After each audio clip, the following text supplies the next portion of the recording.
Friends అందరికీ నమస్కారం అండి. ఇప్పుడే అందిన వార్త, టాప్ ఎంపీ అకాల మృతి, తీవ్ర దుఃఖంలో సీఎం అంటూ లేటెస్ట్ అప్డేట్ అయితే రావడం జరిగిందండి. ఆ వివరాలు ఏంటనేది మన వీడియో రూపంలో తెలుస్తుందా? వీడియోని ఎండ్ వరకు చూడండి, స్కిప్ చేయకుండా అప్పుడే కంప్లీట్ ఇన్ఫర్మేషన్ అయితే అర్థమవుతుందండి. దయచేసి చూస్తున్నారు కానీ సబ్స్క్రైబ్ చేసుకొని మర్చిపోతున్నారండి. దయచేసి ఈ ఛానల్ సబ్స్క్రైబ్ చేసుకొని bell button all notification activate చేసుకోండి. అదేవిధంగా లైక్ చేయడం మర్చిపోతున్నారు, దయచేసి లైక్ చేయండి. ఇక లేట్ చేయకుండా వీళ్ళకి అయితే వెళ్ళిపోదామండి మనం. కాంగ్రెస్ సీనియర్ నాయకుడు, లోక్సభ సభ్యుడు హాజీ షేక్ నూరుల్ ఇస్లాం కన్నుమూశారు. ఆయన వయసు 61 సంవత్సరాలు.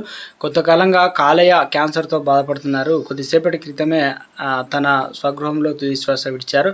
నూరుల్ ఇస్లాం మృతి పట్ల తృణమూల్ కాంగ్రెస్ అధినేత్రి, ముఖ్యమంత్రి మమతా బెనర్జీ దిగ్భ్రాంతి వ్యక్తం చేశారు. ఆయన కుటుంబానికి సంతాపాన్ని, ప్రగాఢ సానుభూతిని తెలియజేశారు. పార్టీలో సీనియర్ నాయకుడిని, ప్రత్యేకించి ఓ మంచి మిత్రుడిని కోల్పోయాయని పేర్కొన్నారు. నూరుల్ ఇస్లాం బహిర్షాపేట్ అనగా లోక్సభ ప్రాతినిధ్యాన్ని వహిస్తుండేవారు. నియోజకవర్గానికి తృణమూల్ కాంగ్రెస్కు పెట్టని అంటే కంచుకోటగా మారారు. ఇక గతంలో కమ్యూనిస్టు కంచుకోటగా ఉండే స్థానాన్ని ఇది 2009లో ఎన్నికల బసీర్హాట్ నుంచి తొలిసారిగా లోక్సభ ఎన్నిక అయ్యారు. ఇక 2014-2019 తృణమూల్ అభ్యర్థి ఇద్రిస్ అలీ కావచ్చు, నుస్రత్ జహాన్ ఇక్కడ నుంచి విజయం సాధించారు.